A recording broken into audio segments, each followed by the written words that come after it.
සුබ දවසක් ඔයාලා හැමෝටම. UD සිනමා අපි අද තවත් සංවේදී ඇස්වලට කඳුළු පිරෙන මූවි එකක් වුණ අරුවි කියන මූවි එකේ රිවීව් එකක් අරගෙන තමයි ඔයාලා මුණ ගැහෙන්න ඇවිත් ඉන්නේ. මේ මූවි එක පටන් ගද්දී අපිට පෙන්වන්නේ පොලිස් අත්අඩංගුවේ ඉන්න කාන්තාවෝ දෙන්නෙක්. එක්කෙනෙක්ගෙන් පොලිසිය බය කරලා ප්‍රශ්න අහන අතරේ එක නිලධාරියෙක් අනිත් කාන්තාවට කම්බුල්ට පාරක් ගහනවා. එතනින් පස්සේ කාන්තාවන් දෙන්නවම රෝහලට එක්කගෙන යනවා. එතනින් එක්කෙනෙක් අරුවි. අරුවි කියන්නේ අම්මගේ තාත්තගේ ආදරේ මැද්දේ ලස්සනට හැදුන ගෑනු ළමයෙක්. අරුවිගේ වීරයා උනේ යාගේ තාත්තා. මේ විදිහට අරුවි හරි ලස්සනට උස්මහත් වුණා. අරුවිට තව මල්ලි කෙනෙකුත් ලැබුණා. අරුවි නිසා අරුවිගේ තාත්තා සිගරට් අරක්කු බොන එකත් නවත්තලා දාලා. මෙයාලා ගමේ ගේ අතෑරලා නගරේ මහල් නිවාසයක පදිංචියට යනවා. ඒත් අරුවි ඒකට වැඩි කැමැත්තක් නැහැ. මේ පදිංචිය වෙනස් කරපු එක අරුවිගේ ජීවිතේ ආ කවදාවත් බලාපොරොත්තු නොවුන ඛේදවාචකයකට හේතුවක් වෙනවා. ඒ ගැන දැනගන්න මේ වීඩියෝ එක ඉවර වෙනකන් ඔයාලා අපිත් එක්ක එකතු වෙලා ඉන්න. මේ ඉන්නේ අරුවිගේ තාත්තා. අරුවි ගොඩක් ලස්සන බොහොම සැහැල්ලුවෙන් ජීවත් වුණ කෙනෙක්. අරුවිගෙන් පිරිමි ළමෙක් යාළු වෙන්න ඇහුවත් අරුවි ඒ කිසිම කෙනෙකුට කැමති වෙන්නේ නැහැ. අරුවිගේ මල්ලිත් එයාට ගොඩක් ආදරේ. මෙයාලගේ ගෙදර අරුවිගේ සීයාගේ පරණ තුවක්කුවක් තියෙනවා. අරුවියාගේ තාත්තට ගොඩක් ආදරේ. මෙයාලගේ ඉස්කෝලේ එක සර් කෙනෙක් දවසක් අරුවිගේ අතින් අල්ලලා අරුවි ඒකත් අප්පිරියාවක් විදියට හිතලා අත හොද ගන්නවා. ඒත් අරුවිගේ හිතේ එක පිරිමි ළමයෙක් ගැන අදහසක් ඇති වෙනවා. ඒත් ඒ වෙද්දී ඒ පිරිමි ළමයා වෙන කෙනෙක්ට ආදරේ කරනවා.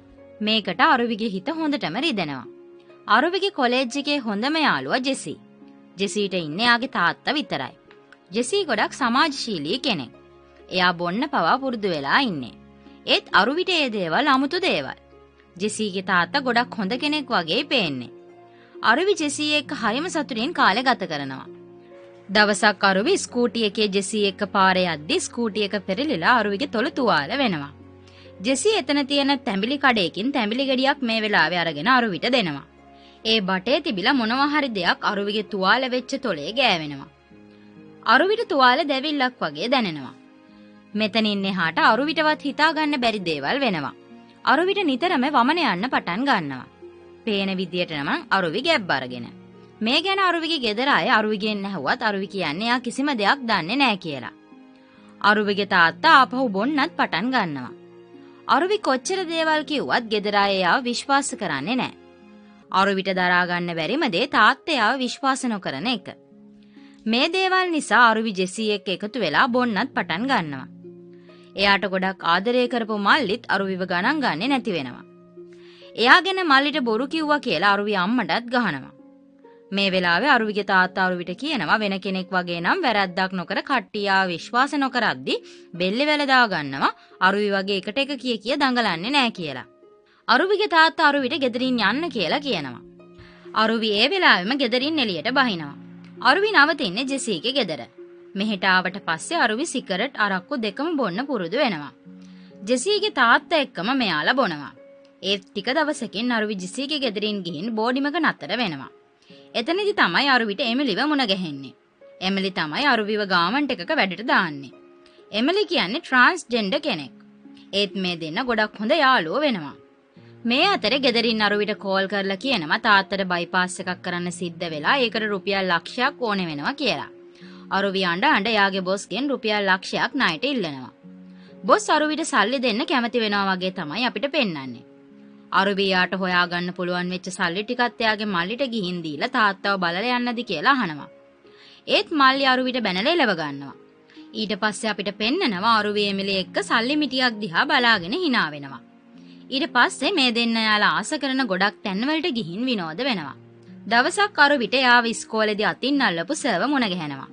අරුවි ඒ විදිහට ගෑනු ළමයින්ගේ කොහෙ කොනිත්තල තියෙනවද කියලා හිතලා ගලක් අරගෙන එතන තියෙන සර්ගේ වාහනේට ගහලා එතනින් දුවනවා. අරුවි සිගරට් අරක්කු බොන්න පුරුදු වෙලා තියෙන හැම නරක පුරුද්දක්ම එමලි නැති කරලා දානවා. අරුවි එක පූජකවරයෙක් ළඟටත් යනවා. එතනදී මොකක් හරි හේතුවකට ඒ පූජකයාගේ ප්‍රතිකාර වලට අරුවිව මෝහනය කළ සිහිය නැති කරවනවා. එතනින් එළියට එද්දී අරුවි හොඳටම අඬයි එන්නේ. අපිට ආපහු පෙන්නන්නේ වර්තමානයේ අරුවිගේ තත්ත්වය. අරුවි මේ වෙද්දී පොලිස් අත්අඩංගුවේ රෝහල්ගත කරලා ඉන්නේ. අර පොලිස් නිලධාරියා අරුවිගෙන් අහනවා අරුවි සම්බන්ධ මොන ත්‍රස්තවාදී කණ්ඩායමටද අරුවිට විදේශ ගමන් බලපත්‍ර කීයක් තියෙනවද අරුවි මේ දේවල් පුහුණු වුණේ කොහෙන්ද කියලා. ඒ හැම ප්‍රශ්නයකටම අරුවි කරන්නේ hina වෙන එක විතරයි. ඒ පොලිස් නිලධාරියා අරුවිට කියනවා ගෑනු කෙනෙක් නිසායි අත නොතියා ඉන්නේ කියලා. අරුවි ඒ පොලිස් නිලධාරියාට අභියෝග කරනවා පුළුවන් නම් අත තියන්න කියලා. ඒ වගේම අරුවි යාළ වෙතනින් එලව ගන්නවා. මෙතනින් එහාට තමයි අපිට මෙයාලගේ කතාව දැනගන්න පුළුවන් වෙන්නේ. මේ ඉන්නේ බලාජි. බලාජි කියන්නේ වැඩසටහන් අධ්‍යක්ෂකවරයෙක්. මිනිස්සුන්ව ගෙන්නලා යාළගේ ප්‍රශ්න අහලා වැඩිකරුවෝයි වින්දිතයෝ කියන දෙපිරිසම ගෙන්නලා ඒ ප්‍රශ්න වලට උත්තර හොයන ටීවී වැඩසටහනක් මෙයාලා කරගෙන යනවා. සත්‍ය විතරක්ම පවසන සාධාරණ ඉෂ්ට වෙන හදවතේ වැඩසටහනක් විදියට තමයි මෙයාලා ඒ වැඩසටහන කරගෙන යන්නේ. නිවේදිකාව විදියට ගොඩක් ප්‍රසිද්ධ කාන්තාවක් තමයි වැඩ කරන්නේ. මේ බලාජිය මුණ ගැහෙන්න දවසක් එමිලිත් මෙතනට එනවා. එමිලි අඬ ඇවිත් කියනවා එයාට අධ්‍යක්ෂකවරයාව මුණ ගැහෙන්න ඕනේ කියලා. ඒත් ඒ වෙනුවට එමිලිට මුණ ගැහෙන්න උපාධ්‍යක්ෂකවරයා වෙච්ච පීටර්ව. එමිලි අඬ පීටර්ට කියනවා එයාව 3 දෙනෙක් රැවට්ටුවා කියලා. පීටර් එමිලිගේ ෆෝන් නම්බර එක ඉල්ලගෙන එමිලිට කියනවා එයාට කියන්න තියෙන හැමදේම ලියලා තැපෑලෙන් ලියුමක් එවන්න. ඒක කියවලා බලලා අධ්‍යක්ෂකවරයාට කතා කරයි කියලා. ඊට පස්සේ එමිලි මෙතනින් යනවා. හදිස්සියෙම පීටර් ඊළඟ දවසට ප්ලෑන් කරලා තිබුණ රූගත කිරීමක් අවුල් වෙනවා. අධ්‍යක්ෂකවරයාගෙන් බැනුම් අහන්න වෙනවා කියලා දන්න නිසාම පීටර් එමිලියාව 3 දෙනෙක් රැවට්ටුවා කියලා කියපු කතාව අධ්‍යක්ෂකවරයාට කියලා ඊළඟ දවසේ එමිලිගේ කතාව රූගත කරන්න දාගන්නවා. පීටර් එමිලිව හම්බුනාම එමිලි කියනවා යාව නෙමෙයි යාගේ යාළුවා අරුවිවයි 3 දෙනෙක් රැවට්ටුවේ කියලා. අරුවිව දැක්කට පස්සේ පීටර් හොඳටම අවුල් වෙනවා. අධ්‍යක්ෂකවරයා අරුවිව ගැනලා ටිකක් කතා කරනවා. පීටර් අරුවිලවා යාව රවට්ටපු අයගේ විස්තර අරගන්නවා. ඊට පස්සේ පීටර් ඒ 3 දෙනාට කෝල් කරලා යාළගේ සත්‍ය විතරක්ම කතා කරන වැඩසටහනට ගෙන්න ගන්න ලෑස්ති කරනවා. පහුවදා වැඩසටහන පටන් ගන්න කලින් අධ්‍යක්ෂකවරයා ආපහු සැරයක් අරුවිට කතා කරනවා. පේන විදිහට අධ්‍යක්ෂකවරයාත් අරුවි දිහා ටිකක් වැරදිය හැකින් තමයි බලන්නේ. මෙයාලගේ රූගත කිරීම පටන් ගන්නවා. වැඩසටහන පටන් ගද්දිම මෙයාලගේ නිවේදිකාව එයාට පෞද්ගලික වැඩකට ටිකක් එළියට යන්න ඕනේ කලින් යන්න ඕනේ කියලා අධ්‍යක්ෂකවරයාට කියනවා. ඊට පස්සේ මේ නිවේදිකාව ආපහු එයාගේ මේකප් එක ටච් අප් කරලා අරුවි එක ගොඩක් සුහදශීලී විදිහට වැඩසටහන පටන් ගන්නවා. අරුවි එයාගේ ජීවිත කතාව නිවේදිකාවට කියනවා. අරුවිව රවට්ටපු මේ 3 දෙනා වෙන්නේ එයාගේ හොඳම යාළුවා ජෙසීගේ තාත්තා, වැඩ කරපු තැන ලොක්කා, කෝවිලේ පූජකවරයා. වැඩසටහන අධ්‍යක්ෂකවරයාට ඕන කරන්නේ මෙතනට එන අයව කලබල කරවලා මෙයාලගේ හිතවල තියෙන හැම දෙයක්ම එළියට ගන්න. අරුවියාගේ තාත්තගේ ඔපරේෂන් එකට ඕන කරපු සල්ලි ඉල්ලපු වෙලාවේ තමයි එයාලගේ බොස් යාට වැරදි යෝජනාවක් කරලා තියෙන්නේ. වෙන කරන්න දෙයක් නැති කමට අරුවි ඒකට කැමති වෙලා. නිවේදිකාව ඊළඟට ප්‍රශ්න කරන්නේ පූජකවරයාගෙන්. කතාවෙන් පෙනුමෙන් හරිම භක්තිවන්ත කෙනෙක් විදිහට ඉන්න මේ පූජකතුමා අරුවිගේ අසනීපයකට බෙහෙත් කරනවා කියලා අරුවිව මෝහනය කරලා තමයි අරුවිව දූෂණය කරලා තියෙන්නේ. අරුවිව ගෙදරින් එළියට දාපු වෙලාවේ අරුවි ජෙසීගේ ගෙදර නැවතිලා ඉද්දි මෙයාලා හොඳටම බීපු දවසක තමයි ජෙසීගේ තාත්තා අරුවිව එයාගේ ආශාවන් සංසිඳවන්න පාවිච්චි කරලා තියෙන්නේ. රූගත කිරීම ටිකකට නතර කරලා තියෙන වෙලාවෙත් අධ්‍යක්ෂකවරයා අරුවිට එන්න කියලා අලුත් චිත්‍රපටයක නිලියකගේ යාළුවගේ චරිතයට අරුවිව ගැලපෙනවා කියලා අරුවිගේ ෆෝන් නම්බර එකත් ඉල්ල ගන්නවා.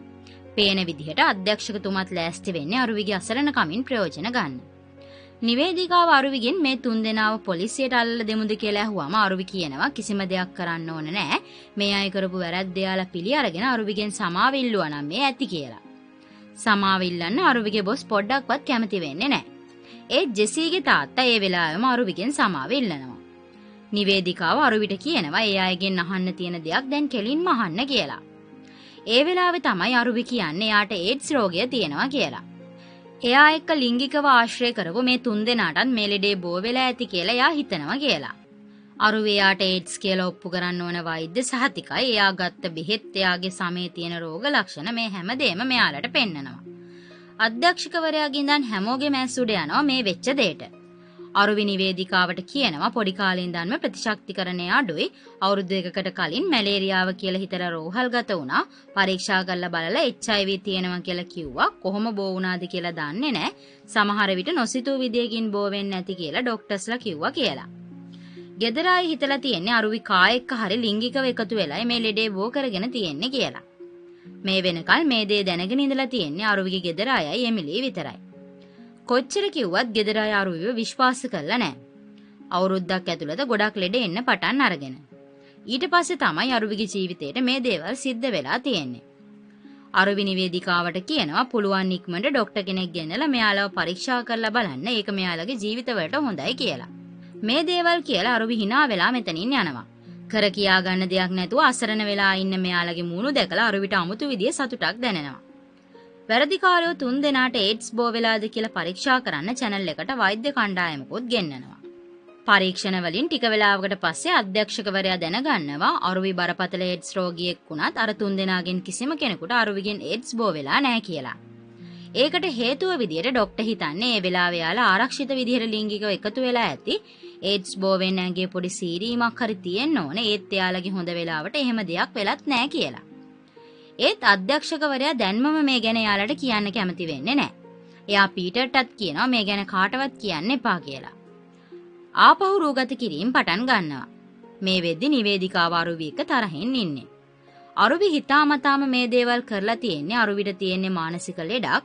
ඒ නිසා මානසික රෝහලකට ඇතුල් වෙන්න කියලා නිවේදිකාව අරුවිට කියනවා. ඒ වෙලාවේ අරුවි නිවේදිකාවගෙන් අහනවා එහෙට ඒඩ්ස් රෝගීන්ව ඇතුල් කරගනීද කියලා. ඒ කතාවට නිවේදිකාවට තවත් කේන්ති යනවා. අධ්‍යක්ෂකවරයා අරුවිට කියනවා නිවේදිකාවට කේන්ති යන විදිහට කතා කරන්න එපා කියලා. එතකොට අරුවි කියනවා වැරදි කරපු අයට සමාව ඉල්ලන්න කියන්නේ නැතුව එයා මට කෑ ගහනවා. මම සංසුන්වයි පිළිතුරු දෙන්නේ එයා තමයි කෑ ගහන්නේ කියලා. මේ අතරේ අරුවිගේ ලොක්කාගේ වැඩේම අධ්‍යක්ෂකවරයාගෙන් එයාලගේ ලේ චෙක් කරපු රිපෝට් ගැන අහන එක. ඒත් අධ්‍යක්ෂකවරයා ඇත්ත කියන එක මගහරිනවා. ආපහු නිවේදිකාව අරුවිගෙන් අහනවා 3 දෙනෙක්ගේ ජීවිත මේ විදිහට ප්‍රශ්නයක් කරලා ඇයි ඒ 3 දෙනාට ඒඩ්ස් බෝ කරන්න හදන්නේ කියලා. අරුවි කියනවා එයා ඒඩ්ස් බෝ කරන්න හැදුවේ නෑ. දෙන්නෙක්ම යාව දූෂණය කරා. එයාලගේ ආශාව නිසා එයාලා කරපු වැරදි වලට එයාලට දඬුවම් ලැබෙනවා කියලා. ඒ වගේම නිවේදිකාව අහනවා අරුවිට ඒඩ්ස් තියෙනවා කියලා එයාලට කිව්වේ නැත්තේ ඇයි කියලා. අරුවි කියනවා කියන්න හිතුනේ නෑ කියලා. ඒ කතාවට අරුවිගේ ලොක්කට කේන්ති ගිහින් අරුවිටයි නිවේදිකාවටයි දෙන්නටම කෑ ගහනවා. මෙයාලා කෑ ගහගන්න එක නවත්තන්න අධ්‍යක්ෂකවරයා කැමති වෙන්නේ නෑ. අරුවි ඉල්ලන එකම දේ අර 3 දෙනා යාගෙන් සමාව ඉල්ලන එක. ඒත් නිවේදිකාව අරුවිට බනිනවා හැමදේම කරලා දැන් පත්තිනියක් වගේ සමාව ඉල්ලන්න කියනවාද කියලා. ඒ වගේම අරුවි සල්ලි වලට ගිය කෙනෙක් කියලා නිවේදිකාව අරුවිට බනිනවා. අරුවි නිවේදිකාවට කියනවා ගෑනු ළමයෙක්ව කොටු කරලා අල්ලගත්තාම මේ ගෑනු ළමයාට බේරෙන්න අමාරුයි. තනියෙන් ඉන්න ගෑනු ළමයෙක් සෙරප්පුවෙන් ගැහුවත් පිරිමියෙක් අතෑරලා දායිද? ඒඩ්ස් තියෙනවා කියලා කිව්වනම් ලොක්කා යාට නිකන් ලක්ෂයක් දෙයිද? එයාට කරන්න පුළුවන් දේ තමයි යා කරේ. එහෙම එකේ වැරදි කරපු අයට සමාව ඉල්ලන්න කියන්නේ නැතුව යාගෙන් පත්තිනියක්ද කියලා අහන්නේ ඔයත් ගෑණියෙක් නේද කියලා. නිවේදිකාව අරුවිගෙන් අහනවා දෙවියන්ව විශ්වාස කරනවද කියලා. අරුවි නෑ කියලා ඔළුව වනනවා. නිවේදිකාව අරුවිට කියනවා දෙවියන් ගැන විශ්වාසයක් තිබුණා නම් අරුවි වැරදි කරන්න බය වෙනවා. දෙමව්පියනුත් ළඟ නැති නිසා තමයි අරුවි වැරදි කරන්න බය නැති වෙලා තියෙන්නේ. එයාට අරුවි දිහා බලන්නත් අප්පිරියයි කියලා. නිවේදිකාව අරුවිට කියනවා කොහොම වුණත් අපි මේ සමාජ විදියට හැඩගැහිලා ජීවත් වෙන්න ඕනේ. එතකොට තමයි සතුටින් ඉන්න පුළුවන් කියලා. අරුවි එක දිගටම කියවගෙන යනවා කසාද බඳින්න ඕනේ, දරුවෝ හදන්න ඕනේ, ඒ දරුවන්ව රජයේ පාසලකට නොදා හොඳ ජාත්‍යන්තර පාසලකට දාන්න ඕනේ. එකම ඇඳුම නොඇඳ එක එක විදිහ ඇඳුම් අඳින්න ඕනේ. වෙළඳ දැන්වීම් වල පෙන්න දේවල් එකපාරක් හරි අත්දැක බලලා තියෙන්න ඕනේ. සතියකට සැරයක්වත් කිසිම වැඩක් නැති වුණත් තියෙන චිත්‍රපට බලන්න යන්න ඕනේ. මුහුදු වෙරළට හරි යන්න ඕනේ. මේ විදිහට එකම රටාවකට ජීවත් වෙන එකෙන් බොරුවට සතුටු වෙනවට වඩා ඒඩ්ස් හැදිලා මැරිලා යන එක හොඳයි. මේ සමාජයේ සල්ලි තිබුණොත් ඕන කෙනෙක්ට ගරු කරනව නැත්තම් ගණන් ගන්නවත් නැහැ කියලා. අරුවිගේ මේ කතාවලට නිවේදිකාවට හොඳටම කේන්ති ගිහින් වැඩසටහන අතරතුරදීම අරුවිට මෙතනින් එළියට යන්න කියලා කෑ ගහනවා. නිවේදිකාවගේ මේ කෑ ගැහිල්ලට අරුවිට එයාගේ ජීවිතේ එයාව අනිත් අය ප්‍රතික්ෂේප කරපු විදිය, එයාව වැරදි වලට පොළඹගත්ත විදිය, එයාව මිනිස්සු රවට්ටලා දූෂණය කරපු විදිය මේ හැමදේම එක දිගට මැවිලා පේන්න පටන් ගන්නවා. මේ අතරේ කවදාවත් කොල්ලෙක්ට ආදරය නොකරපු අරුවිට පීටර්ගේ මූණත් මැවිලා පේනවා. අරුවි ඉවස ගන්නම බැරි තැන යාගේ බෑග් එක ඇතුලේ හංගගෙන හිටපු සීයාගේ පරණ තුවක්කුව අතට අරගෙන නිවේදිකාවගේ පැත්තට දික් කරලා කියනවා මෙච්චර වෙලා කෑ ගැහුවේ දැන් පුළුවන් නම් කෑ ගහලා පෙන්නන්න කියලා. නිවේදිකාව හොඳටම බය වෙනවා. සෙට් එක ඇතුලේ ලොකු කලබලයක් ඇති වෙනවා. ඒත් අධ්‍යක්ෂකවරයාට ඕනේ මේ සිද්ධියත් එයාගේ වාසියට හරව ගන්න. ඒ නිසා එක දිගටම රූගත කිරීම කරන්න කියලා එයා කැමරාමන්ලට කෑ ගහනවා.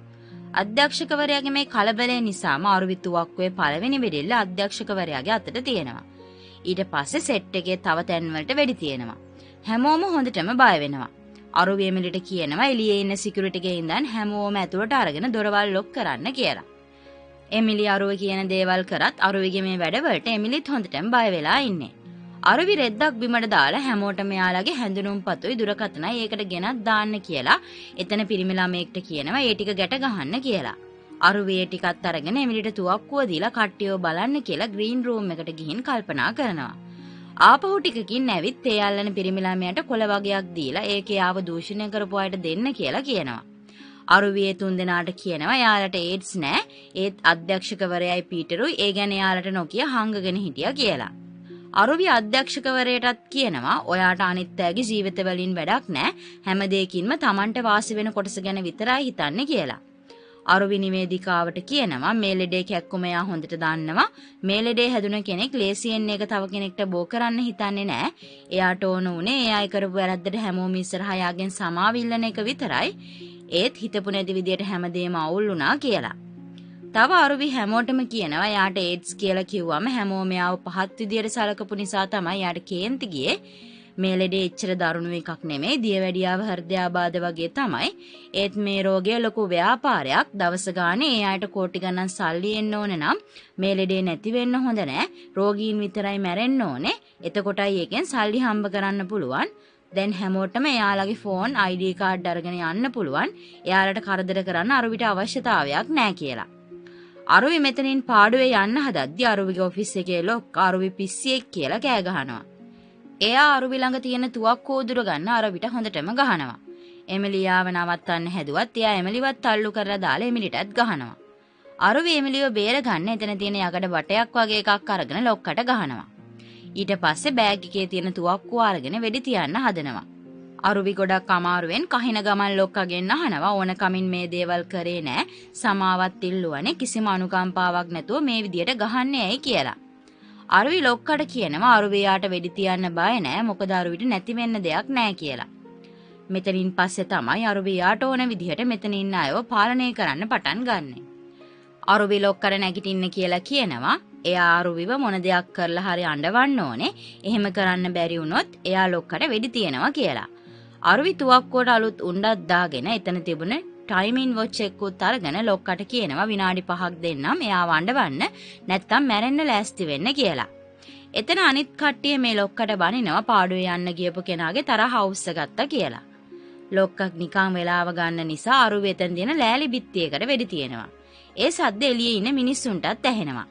මිනිස්සු එතනට ඇවිත් බැලුවම දොරවල් ලොක් කරලා තියෙන නිසා පොලිසියට කෝල් කරනවා. මේ අතරේ අරුවි ලොක්කව එයාට ඕන විදිහට නටවනවා. ලොක්කට පුළුවන් වෙනවා එයාගේ අතීත කතාවක් කියලා අරුවිව අඬවන්න.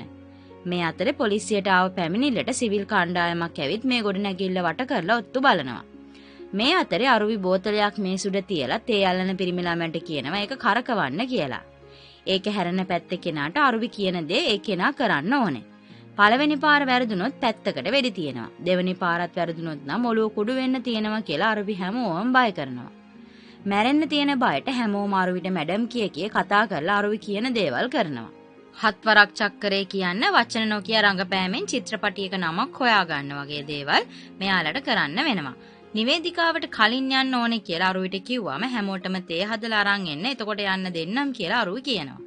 ඊළඟ අවස්ථාව ලැබෙන්නේ පීටර්ට. අරුවි පීටර්ට කියනවා එයාට ආදරේ ප්‍රකාශ කරන්න කියලා. ඒත් පීටර් ආදරේ ප්‍රකාශ කරපු විදිහ අරුවිගේ හිතට මදි වගේ දැනුන නිසා අරුවි කිව්වා වගේම වෙන පැත්තකට වෙඩි තියනවා. ඒත් පීටර් එයාට ලැබුණු දෙවෙනි අවස්ථාව හරියටම කරනවා. අරුවි කිව්ව විදිහට නිවේදිකාව හැමෝටම තේ හදාගෙන එනවා. අරුවි තේ හැමෝටම අල්ලන්න කියලාත් නිවේදිකාවටම කියනවා.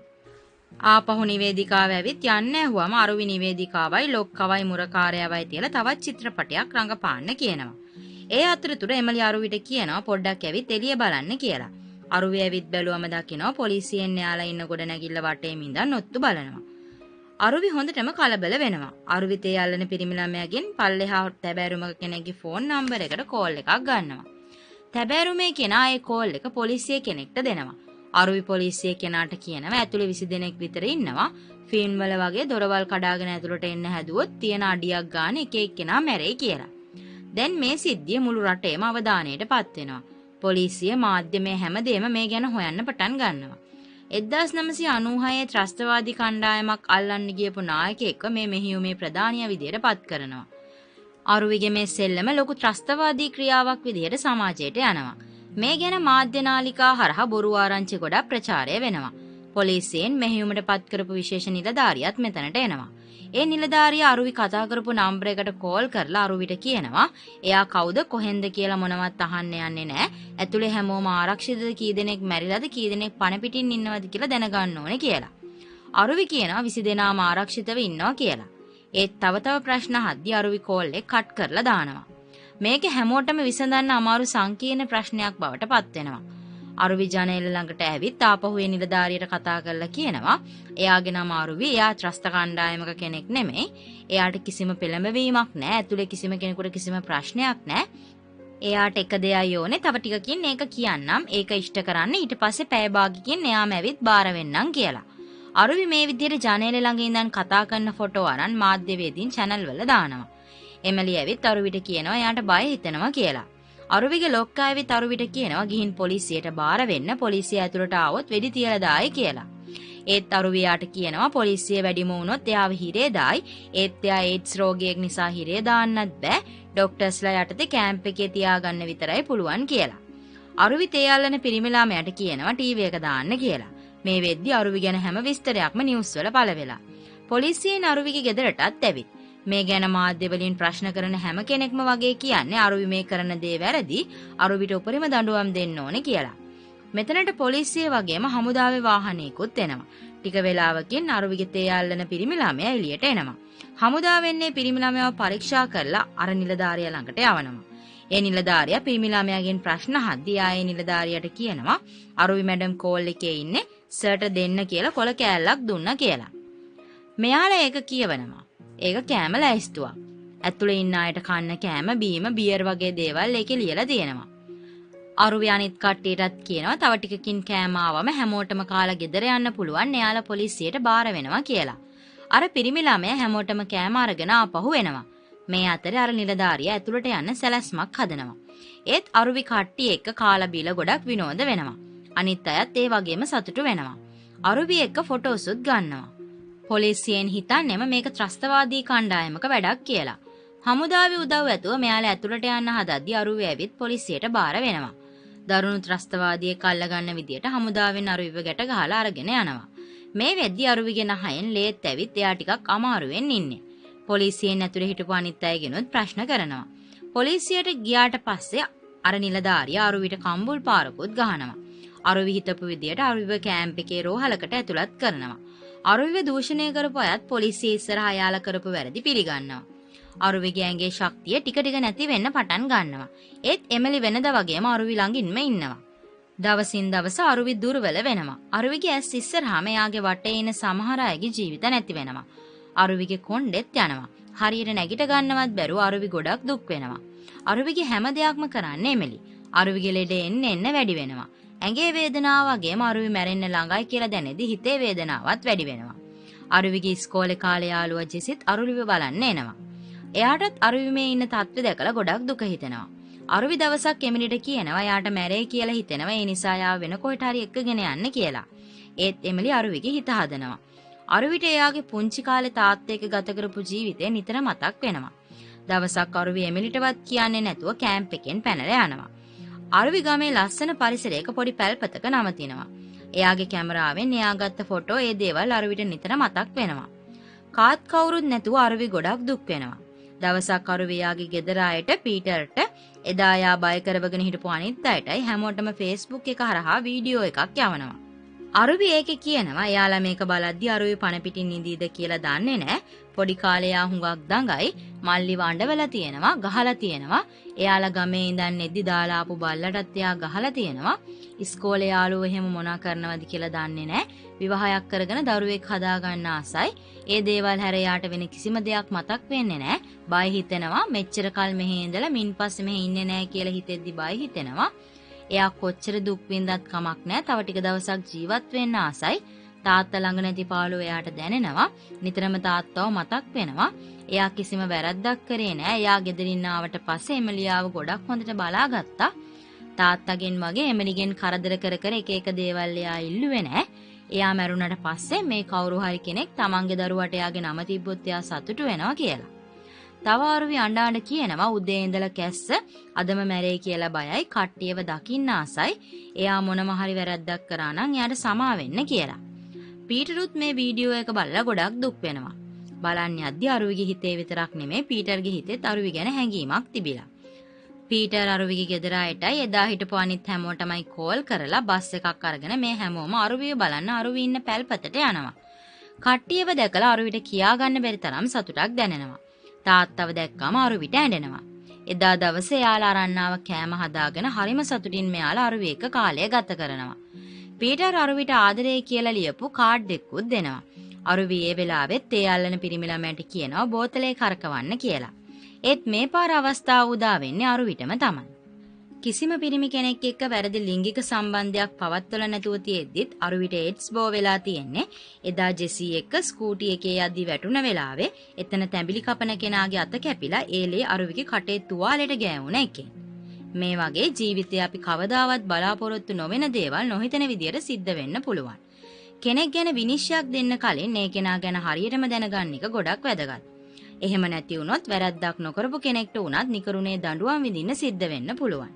මේ වගේ තවත් වෙනස්ම විදිහේ මූවි රිවිව් බලන්න ඔයාලා අපේ UD Cinema YouTube channel එකත් එක්ක දිගටම එකතු වෙලා ඉන්න. තවත් මේ වගේ වෙනස්ම විදිහේ මූවි රිවිව් එකකින් ඔයාලව ආපහු මුණ ගැහෙනකම් හැමෝටම සුබ දවසක්.